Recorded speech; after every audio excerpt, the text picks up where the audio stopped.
CBSE का maths का exam complete हुआ। कंप्लीट होते ही पूरा का पूरा ऑनलाइन सारे प्लेटफॉर्म्स एक ही चीज से भरे थे कि मैथ्स का पेपर सीबीएसई ने ऐसा दे दिया कि उसको अगर हम ढूंढने जाएंगे एनसीईआरटी में से तो मिलेगा ही नहीं। क्यों? ये कहीं लिखा हुआ है कि 100 के 100% आपका पेपर एनसीईआरटी में से लिखा हुआ होना चाहिए।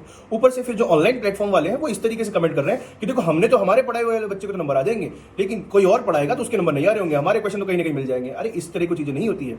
अच्छी बात है कि ऐसा पेपर आया, अच्छी बात है कि इस चीज को रिफ्लेक्ट कर रहा है कि रात के 3 बजे 4 बजे उठ करके अगर आप वन नाइट में पूरे एक शॉट देख के जाते हो 8 घंटे का 7 घंटे का, उससे नंबर नहीं आने वाले, आने भी नहीं चाहिए। एग्जाम्स उसको नहीं कहते हैं। एग्जाम का मतलब है आपने पूरे थ्रू आउट द ईयर एक साल क्या पढ़ा, उस चीज को एग्जामिन करने की चीज होती है, उस चीज को इवेल्युएट करने के लिए होता है वो एग्जाम जो भी कंडक्ट करवाया जाता है, चाहे वो आसान हो चाहे वो टफ हो।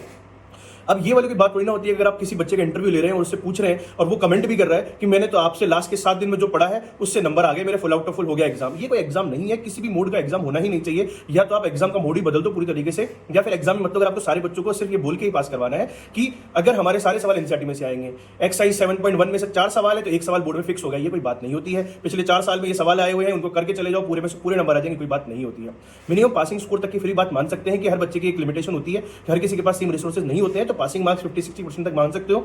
लेकिन फिर अगर वो एक नेशनल लेवल का एग्जाम है, बच्चे को टेस्ट कंडक्ट करवा रहे हैं, अगर वहां पर जहां पर 20-25 लाख बच्चे बैठ रहे हैं तो वहां पर आपको उम्मीद करते हैं 4 से 5 सवाल ऐसे जरूर पूछने चाहिए जो बच्चे का टेस्ट करे, जहां पर आप हाईलाइट हो कि अगर आपने पूरे साल मेहनत करी है वो बच्चा अलग निकल के आए, और जिस बच्चे ने रात के 2 दिन, लास्ट के 2 दिन 3 दिन पढ़ाई करी वो बच्चा अलग निकल के आए। बिल्कुल टेस्ट इस चीज को इंश्योर करना चाहिए।